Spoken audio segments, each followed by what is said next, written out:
이제 다 같이 묵도하심으로 7월 19일 주일 예배를 시작하겠습니다. 여호와여, 주는 나의 방패시요 나의 영광이시요 나의 머리를 드시는 자이시니이다. 내가 나의 목소리로 여호와께 부르짖으니 그의 성산에서 응답하시는도다. 내가 누워 자고 깨었으니 여호와께서 나를 붙드심이로다. 천만인이 나를 애워싸 진친다 하여도 나는 두려워하지 아니하리이다. 하나님께 예배하는 자는 신령과 진리로 예배할지니라. 아멘.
전능하사 천지를 만드신 하나님 아버지를 내가 믿사오며 그 외아들 우리 주 예수 그리스도를 믿사오니 이는 성령으로 잉태하사 동정녀 마리아에게 나시고 본디오 빌라도에게 고난을 받으사 십자가에 못 박혀 죽으시고 장사한 지 사흘 만에 죽은 자 가운데서 다시 살아나시며 하늘에 오르사 전능하신 하나님 우편에 앉아 계시다가 저리로서 산 자와 죽은 자를 심판하러 오시리라. 성령을 믿사오며 거룩한 공회와 성도가 서로 교통하는 것과 죄를 사하여 주시는 것과 몸이 다시 사는 것과 영원히 사는 것을 믿사옵나이다. 아멘.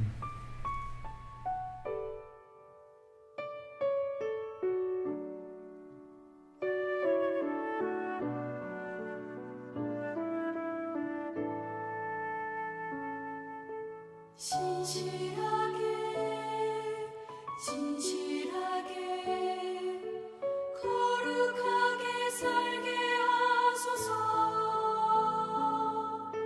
진실하게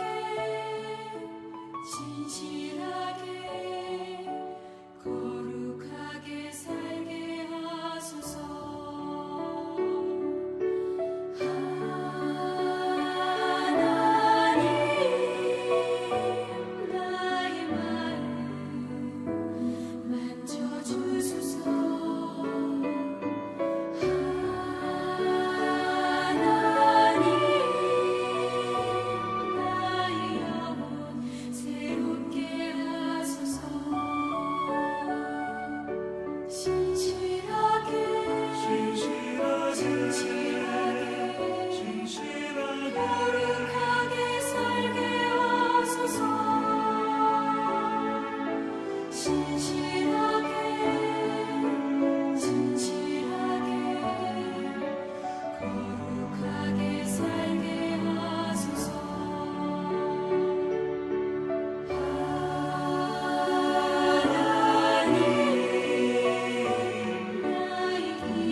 같이 기도하겠습니다.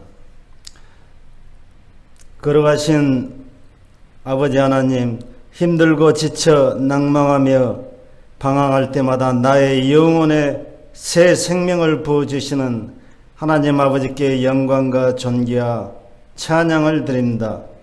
전 세계 모든 민족에게 고통과 아픔을 주고 있는 코로나 바이러스가 이 땅에서 깨끗하게 사라지게 하옵시고, 지치고 힘든 우리의 심령을 치료하여 주시고, 경제적 고통과 어려움을 겪고 있는 영혼들에게 세임과 소망을 주옵소서. 죄와 허물이 가득한 저희들을 정결하게 하여 주시고 창조의 질서를 회복시켜 주시옵소서.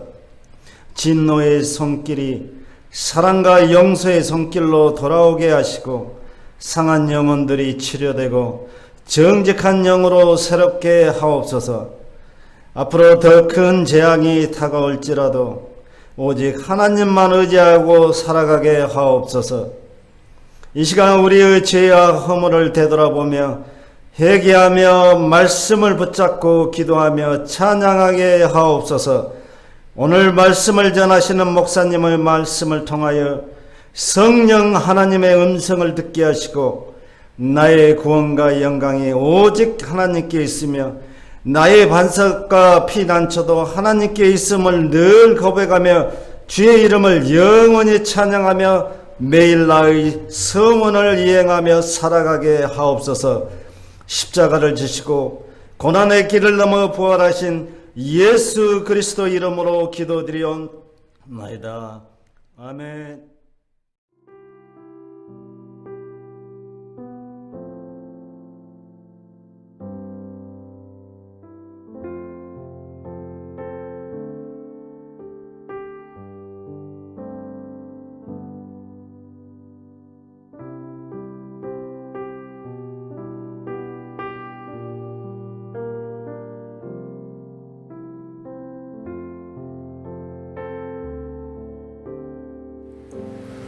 오늘 우리에게 주시는 하나님의 말씀은 디모데 후서 3장 1절로 5절까지의 말씀입니다.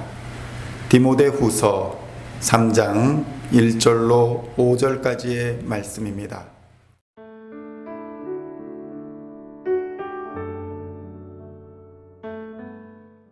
함께 봉독하도록 하겠습니다. 너는 이것을 알라. 말세에 고통하는 때가 이르러 사람들이 자기를 사랑하며 돈을 사랑하며 자랑하며 교만하며 비방하며 부모를 거역하며 감사하지 아니하며 거룩하지 아니하며 무정하며 원통함을 풀지 아니하며 모함하며 절제하지 못하며 사나우며 선한 것을 좋아하지 아니하며 배신하며 조급하며 자만하며 쾌락을 사랑하기를 하나님 사랑하는 것보다 더하며 경건의 모양은 있으나 경건의 능력은 부인하니 이 같은 자들에게서 내가 돌아서라. 아멘.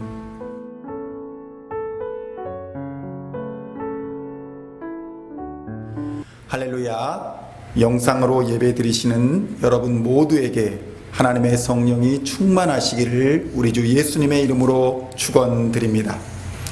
지난 월요일부터 주 정부에서는 필수 사업장을 제외하고 교회를 비롯한 실내에서 진행되는 모든 행사에 대하여 금지할 것을 요구하였습니다.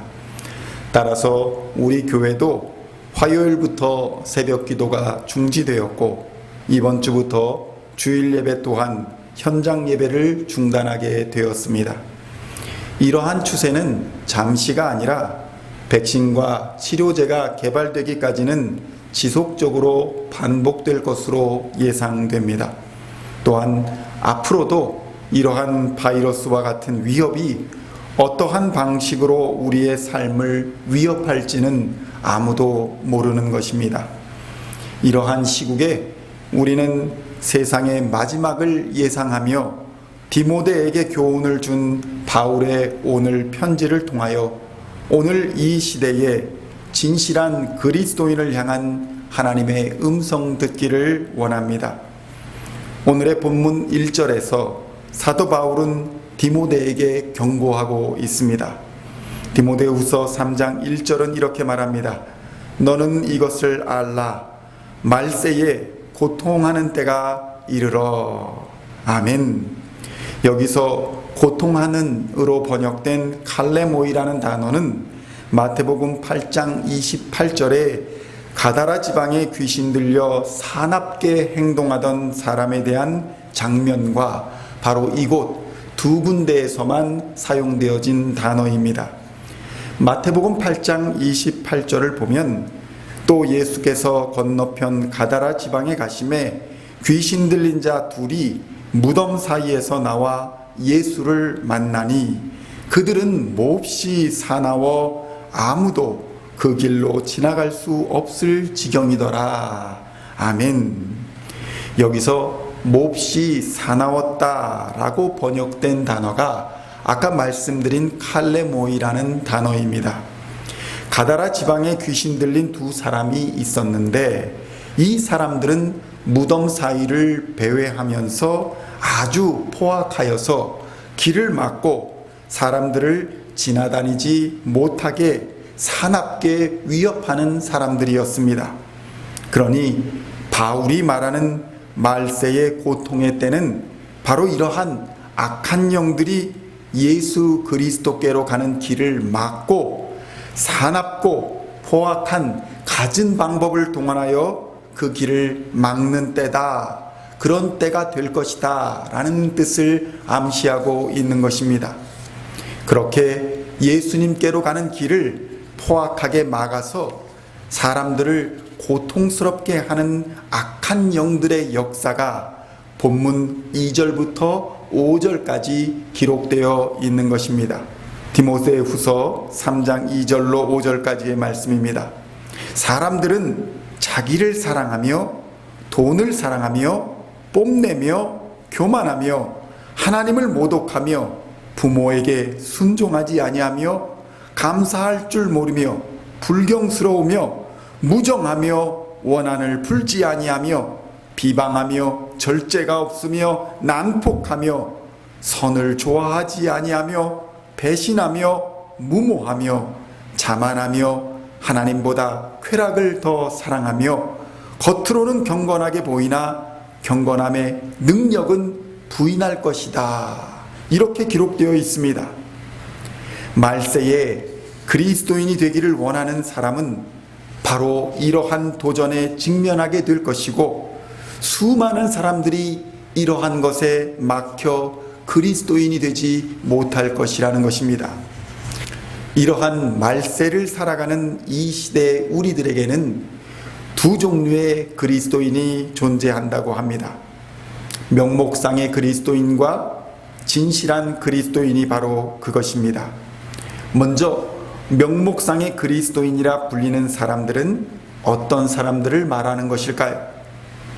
이 사람들은 성령의 능력이 없는 상태에서 자신의 선택과 결정으로 그리스도인이 되겠다고 결심한 사람들입니다.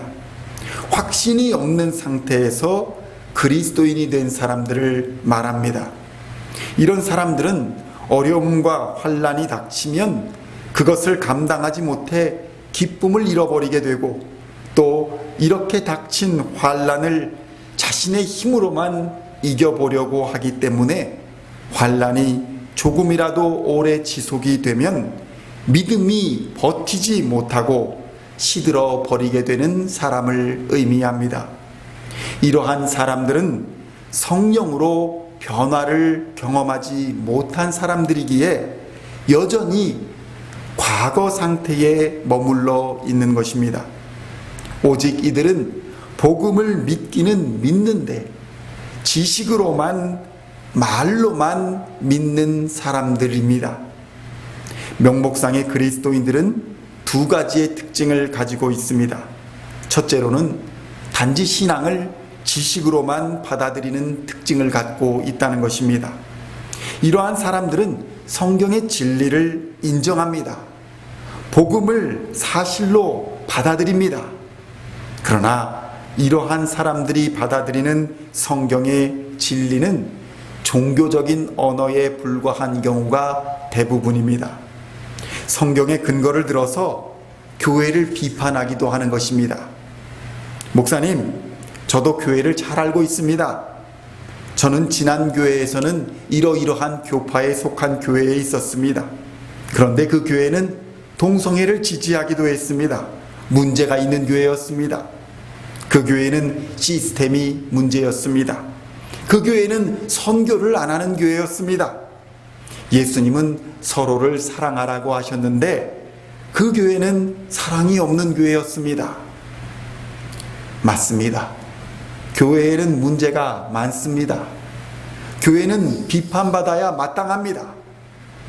그러나 복음을 지식으로만 받아들이는 사람들은 비판에서 끝난다는 데에 문제가 있는 것입니다. 비판하고 걱정하고 염려하는데 대화가 끝나면 아무 일이 없었다는 듯이 일어나 이전과 동일한 삶을 살아간다는 것입니다. 마치 신앙을 자기가 알고 있는 성경의 지식을 자랑하는 정도로 생각하는 것입니다.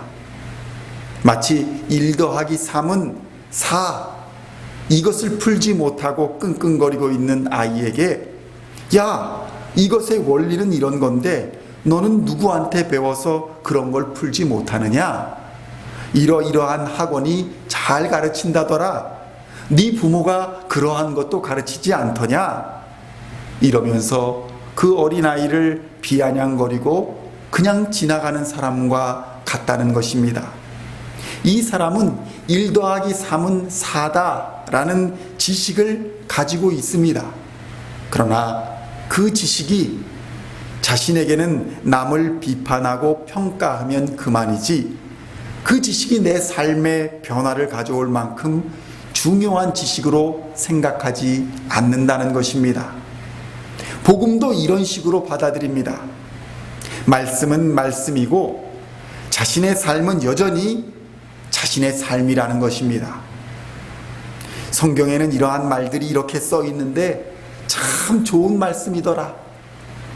목사님의 이번 주 설교가 참 감동적이었다. 그런데 말은 이렇게 하는데 삶의 변화가 없더라는 것입니다. 자기 고집은 그대로 가지고 있더라는 것입니다.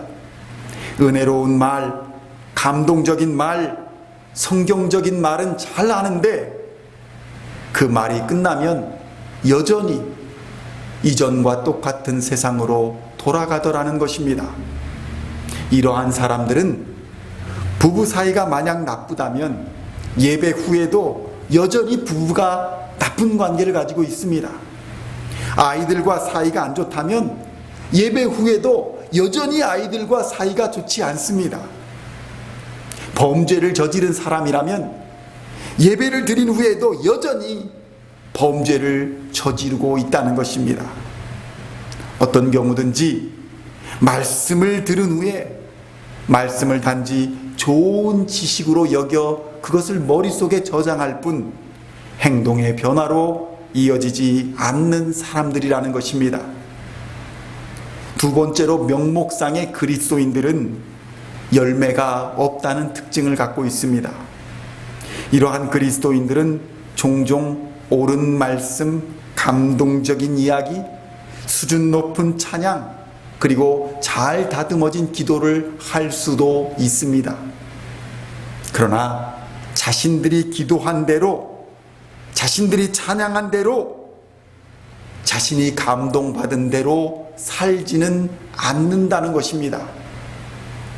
교회에서 부드럽게 행동하고 늘 미소를 지으며 다닙니다.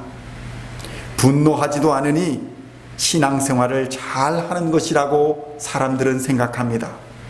그런데 삶의 열매가 없습니다. 이러한 사람들은 말씀을 따르지 않습니다. 순종하지 않습니다. 여전히 자기의 기준이 말씀보다 우선합니다. 너무나도 자기중심적이어서 다른 모든 사람들, 그러니까 교회조차도 자신의 필요를 채워줄 때에 비로소 존재 가치가 있다고 믿습니다. 교회의 분위기가 마음에 들어야 자기의 마음이 편안하다는 것입니다. 그리고 페인트 색깔이나 카페 색상이 마음에 들지 않으면 교회에서 기쁨과 즐거움을 누리지 못하겠다는 것입니다.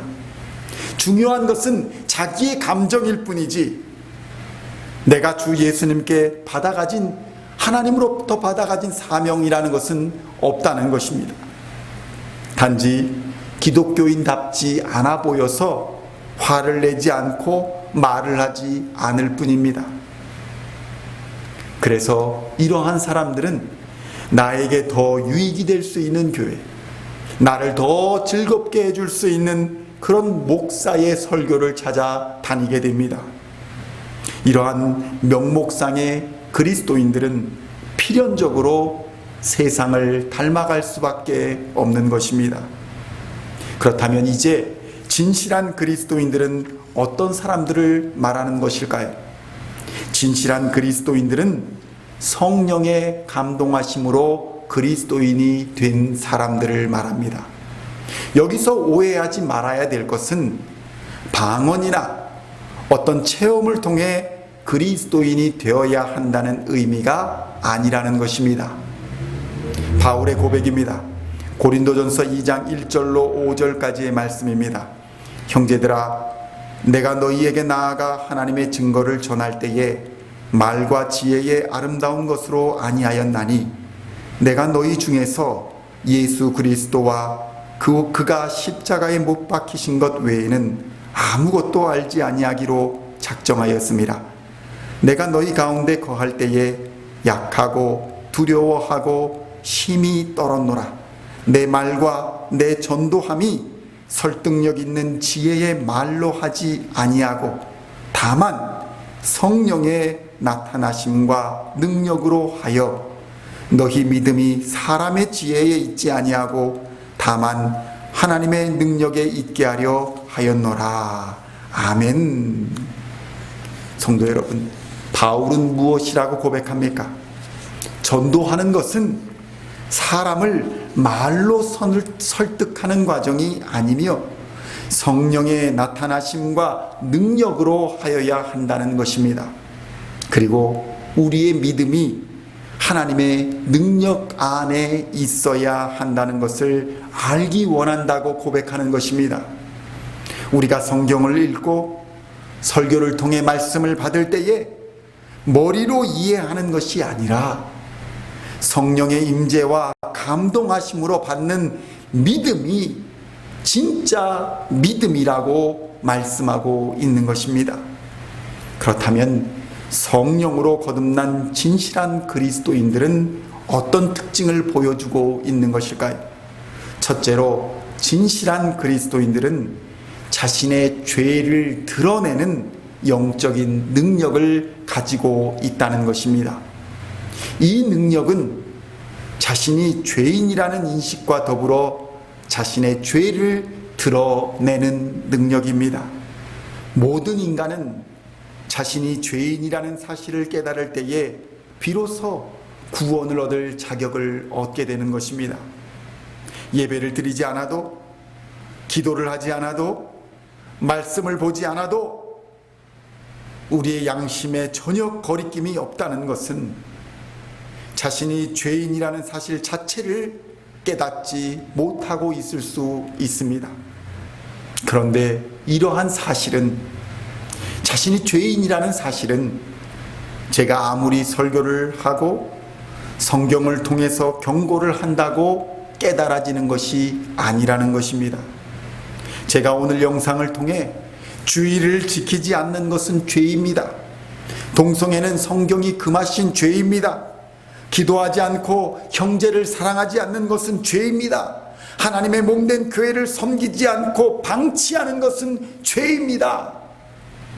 이렇게 아무리 선포하고 말한다 할지라도 성령이 역사하지 않으면 이것을 죄로 인식하지 않는다는 것입니다. 아무리 훌륭한 사람들의 이야기와 감동적인 설교로 그의 마음을 흔들어 놓고 눈물을 흘리는 예배를 드렸다고 할지라도 성령이 역사하지 않으면 그 모든 것은 남의 이야기이지 자신의 이야기라는 것을 결코 깨달을 수가 없다는 것입니다. 성령이 역사하시게 되면 자신의 죄에 대한 깊은 찔림이 있고 회개가 있게 됩니다. 베드로의 설교를 들은 사람은 이렇게 반응했습니다. 사도행전 2장 37절의 말씀입니다. 그들이 이 말을 듣고 마음에 찔려 베드로와 다른 사도들에게 물어 이르되 형제들아 우리가 어찌할꼬 하거늘. 여기서 찔려라는 표현은 로마 병사가 예수님의 옆구리를 창으로 찔렀다는 표현보다 더욱더 강한 표현입니다. 성령의 감동을 받은 사람들은 예수님의 옆구리를 찔러서 물과 피를 쏟게 한 로마 병사의 창보다도 더 깊이 마음의 찔림을 느낀다는 것입니다. 성도 여러분, 성령의 능력은 우리가 살아온 방식이 죄악된 방식이었음을 깨닫게 하시고 이 죄를 드러내 깨끗이 씻어주시는 거룩한 능력이 있습니다. 지금까지 내가 하나님을 기만하고 속여온 것이 무엇입니까? 내 고집과 내 방식이 나를 구원으로 이끌지 못할 뿐 아니라 내 사랑하는 가족도 마찬가지로 지옥으로 끌고 가고 있지는 않습니까? 너는 너대로 믿어라. 나는 내 방식대로 믿을 것이다. 이러한 교만한 말로 나의 죄악된 행실을 포장하고 있지는 않습니까? 코로나 바이러스로 죽음의 위험이 바로 코앞에까지 다가왔는데도 천년 만년을 살 것처럼 죄악을 회개하지 않고 즐기다가 언제 회개하고 주님의 심판 앞에 서겠습니까? 수많은 사람들이 교회는 가지 않아도 쇼핑은 해야 한다고 말합니다. 예배는 드리지 않아도 약국과 홈디포 같은 데는 가야 한다고 말합니다. 교회는 필수 사업장이 아니니까 가지 않아도 되는 것입니까? 코로나 시대에 교회는 새로운 사명을 받고 있습니다. 그것은 바로 여러분의 가정이 교회가 되어야 한다는 것입니다. 성도 여러분, 여러분의 가정이 교회가 되시기를 우리 주님의 이름으로 간절히 축원드립니다. 아버지가 이 사실을 바로 깨닫고 가정에서 제사장적 직분을 감당해야 가정이 살 수 있습니다. 어머니가 제사장적 직분을 깨닫고 바로 서야 코로나 시대에 가정이 살 수 있는 것입니다. 코로나 바이러스로 위협받는 이 시대에 하나님이 원하시는 것은 가정이 교회가 되는 것이 아니겠습니까? 영상을 통해 예배드리며 우리는 이제 가정 내에서 감추어진 죄를 드러내 서로 회개하고 성령으로 깨끗이 씻음 받아야 할 것입니다. 그리고 우리는 거룩한 마음으로 서로를 격려하고 위로하며 사랑으로 안아주는 가정교회가 되어야 할 줄로 믿습니다. 이러한 가정이 되시기를 우리 주 예수 그리스도의 이름으로 간절히 축원드립니다. 둘째로, 진실한 그리스도인들은 예수 그리스도를 닮아가게 되어 있습니다. 성도 여러분, 예수님을 닮아가는데 유일한 방법은 기도와 믿음과 말씀에 대한 순종밖에는 다른 길이 없습니다. 그리고 예수 그리스도 중심의 삶을 살아가는 것입니다. 이는 이전에 이름만 그리스도인, 명목상의 그리스도인들이 자기 중심적으로 살아가는 것과는 정반대의 삶입니다. 우리가 성령으로 충만하게 되면 우리는 나 중심의 이기적인 세계관을 버리고 하나님 중심의 삶을 선택하여 살아가게 됩니다. 고린도전서 2장 13절로 14절의 말씀입니다. 우리가 이것을 말하거니와 사람의 지혜가 가르친 말로 아니하고 오직 성령께서 가르치신 것으로 하니 영적인 일은 영적인 것으로 분별하느니라. 육에 속한 사람은 하나님의 성령의 일들을 받지 아니하나니 이는 그것들이 그에게는 어리석게 보임이요 또 그는 그것들을 알 수도 없나니 그러한 일은 영적으로 분별되기 때문이라. 아멘.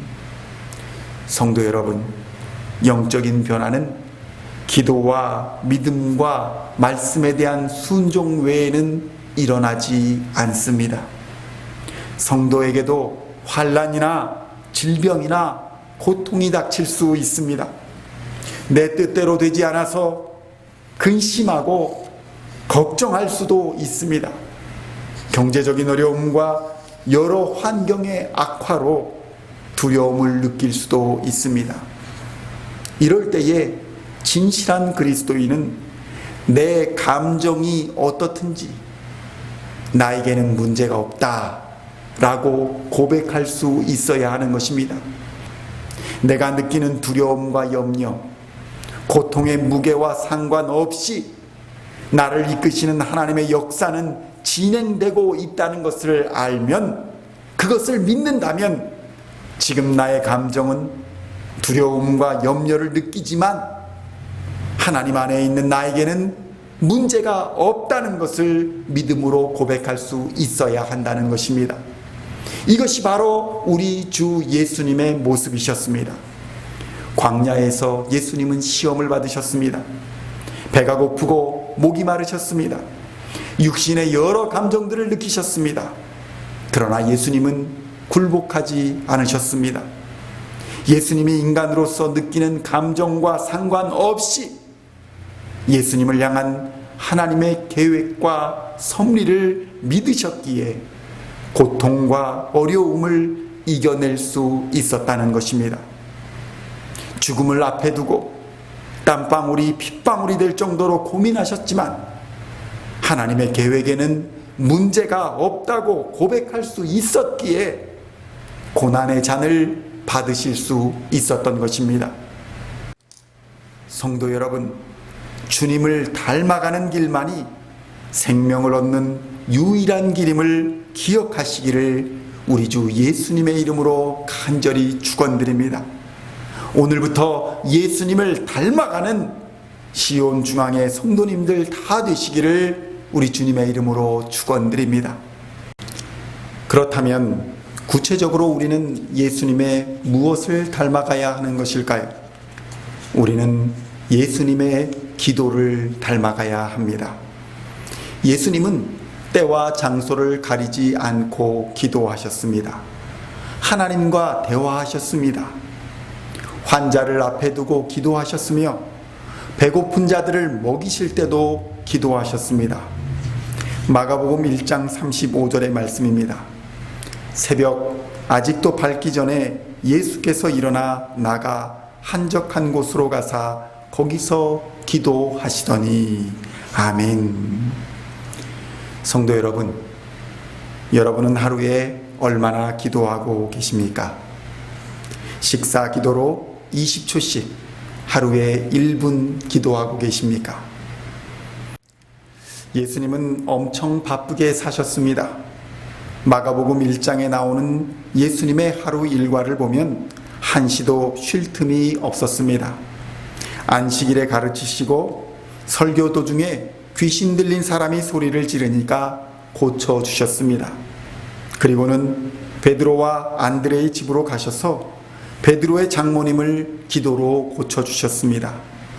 저녁에는 사람들이 모든 병자와 귀신 들린 자를 예수님께 데리고 왔습니다.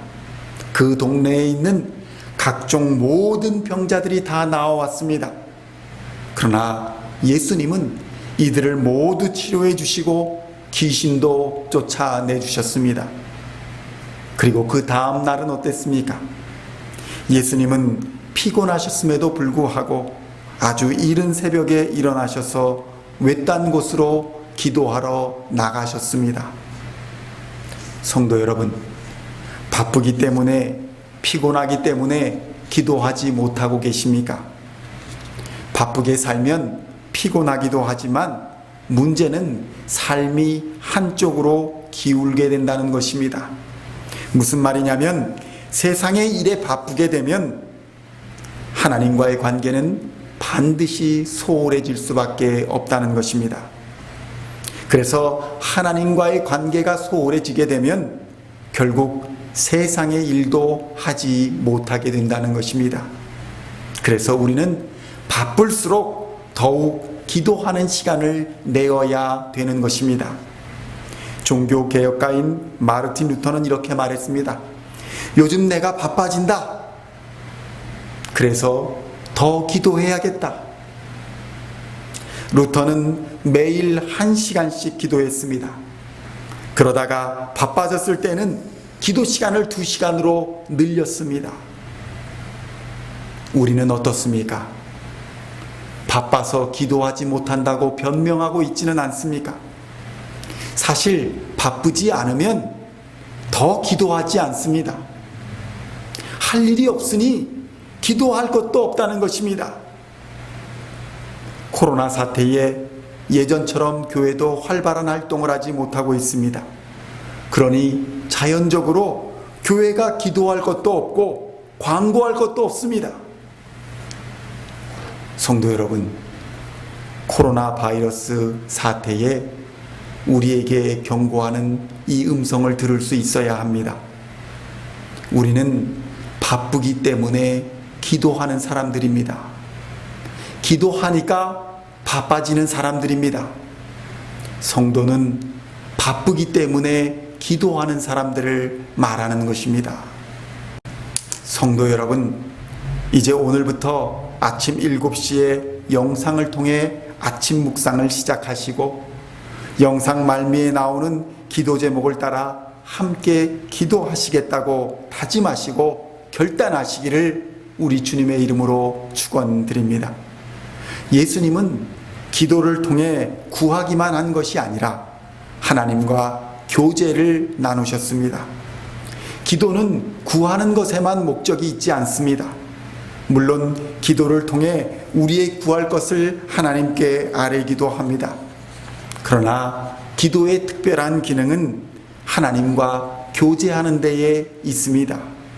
우리는 그래서 기도를 가리켜 하나님과의 대화라고 말하는 것입니다.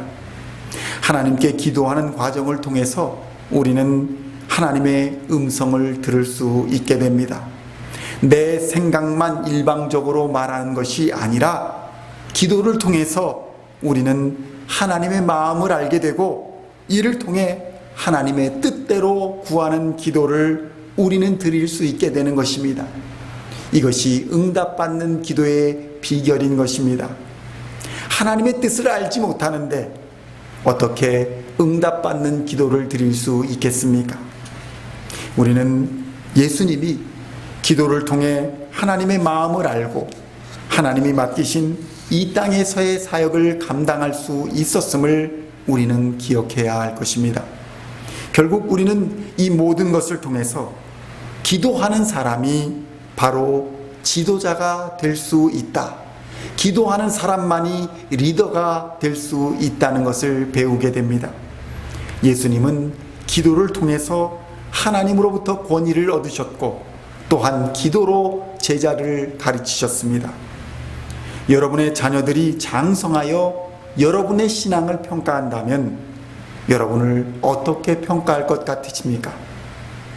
우리 부모님은 평생 나를 위하여 일만 하셨다.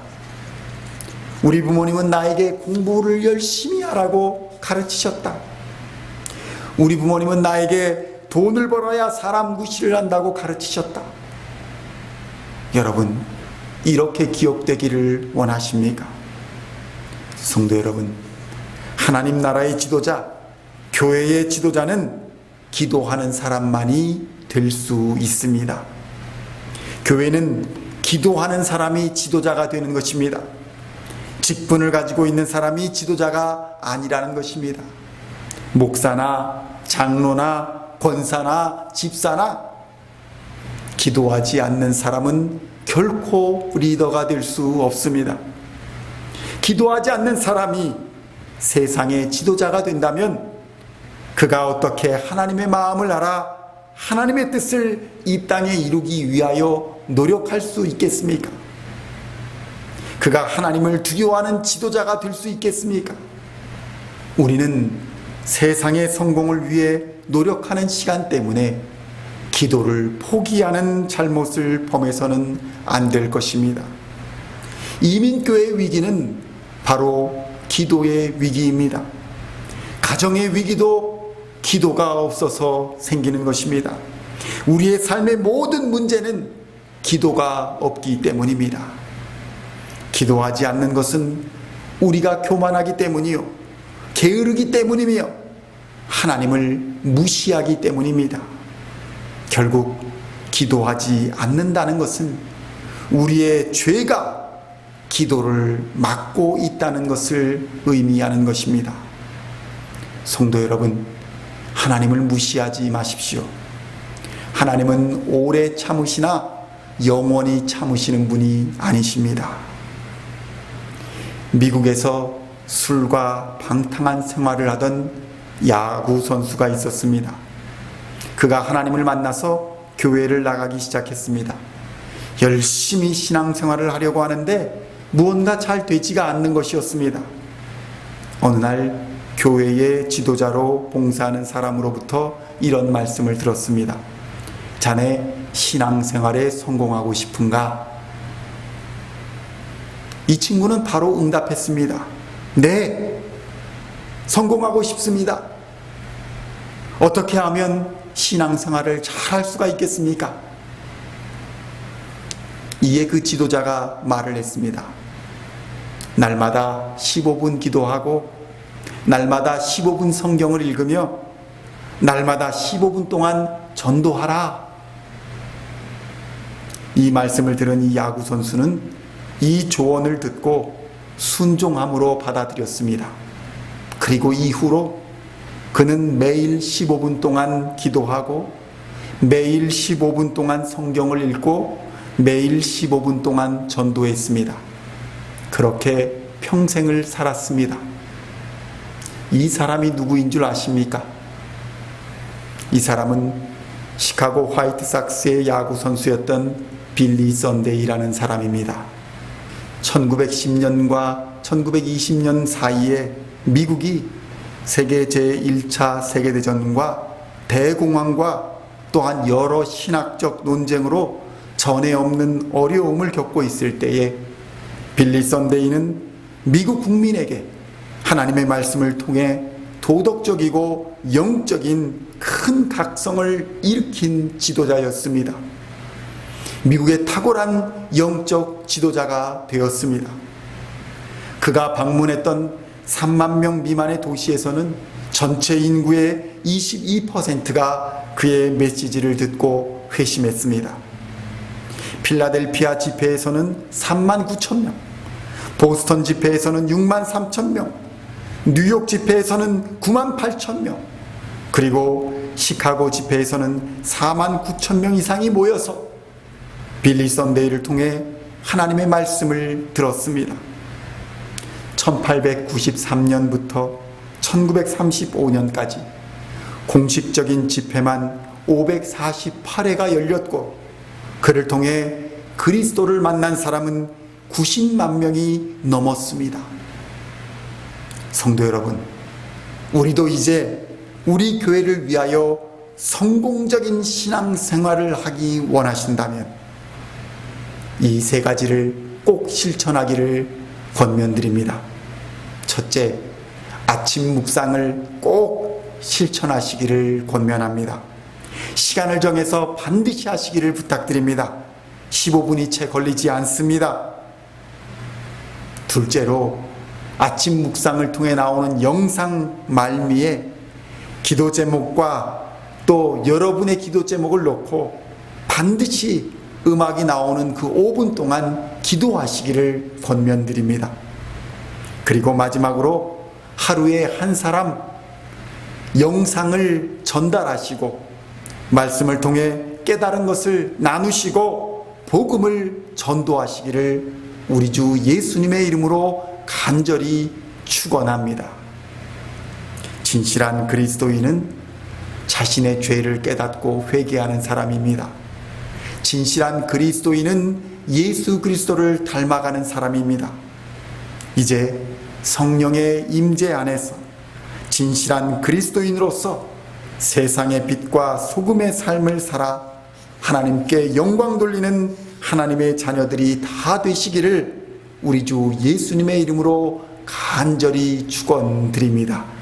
기도하시겠습니다. 하나님 아버지 감사합니다. 매일 우리는 게으름과 싸우며 불신앙과 싸우며 영적인 대적 마귀와 싸우고 있습니다. 명목상의 이름만 가지고 있는 그리스도인이 아니라 성령의 감화 감동을 받은 진실한 그리스도인이 되게 하여 주시옵소서.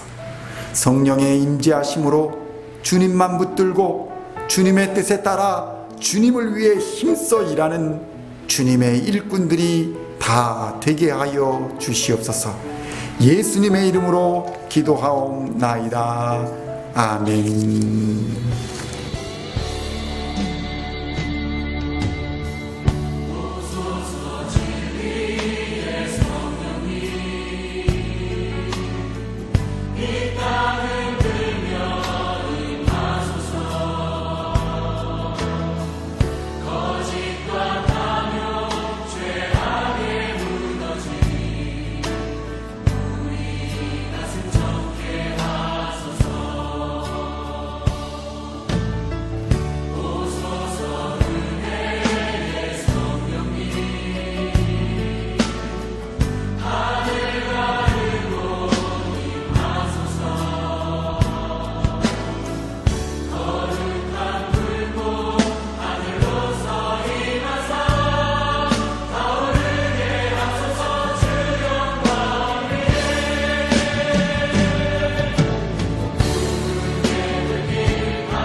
기도하시겠습니다. 하나님 아버지 감사합니다. 하나님, 우리를 여기까지 인도하신 하나님의 은혜에 감사하며 이 시간 주님이 주신 물질을 거룩히 구분하여 드렸습니다. 이 물질이 쓰이는 곳마다 하나님의 생명의 복음이 선포되게 하여 주시고 이제는 명목상의 그리스도인이 아니라 진실한 그리스도인으로서 기도하며 예수님을 닮아가며 그렇게 살아가는 우리가 될 수 있도록 역사하여 주시옵소서. 우리의 죄를 회개하며 나아갑니다. 우리의 가정을 회복시켜 주시고 우리의 건강을 회복시켜 주시고 우리의 인생을 회복시켜 주시어서 그리스도 안에서 참된 평안과 평강을 누리며 세상의 빛과 소금으로 능력 있게 승리하는 그리스도인이 되게 하여 주시옵소서. 감사를 드렸고 예수님의 이름으로 기도하옵나이다. 아멘.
한 주간도 하나님께서 여러분 앞에 계셔서 날마다 바른 길 보여주시기를 원합니다.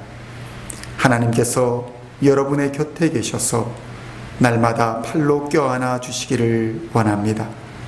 하나님께서 여러분의 뒤에 계셔서 못된 사람들의 나쁜 계획에서 날마다 보존해 주시기를 원합니다. 하나님께서 여러분의 아래에 계셔서 떨어지면 받아주시고 덫에서 건져주시기를 원합니다. 하나님께서 여러분의 안에 계셔서 슬퍼할 때 위로하여 주시고 눈물 닦아 주시기를 원합니다. 하나님께서 여러분의 위에 계셔서 날마다 복에 복을 더하시길 간절히 원합니다. 이제는 우리를 구원하신 우리 주 예수 그리스도의 은혜와 하나님 아버지의 만극하신 사랑하심과 성령 하나님의 감화감동 교통하시는 능력이 이제는 명목상의 그리스도인이 아니라 성령의 감동을 받은 진실한 그리스도인으로서 우리의 죄악된 행실을 회개하며 예수 그리스도를 닮아가고자 다짐하는 우리 시온 중앙의 모든 성도들 머리 위에 이제로부터 영원토록 함께하옵시기를 간절히 축원하옵나이다. 아멘.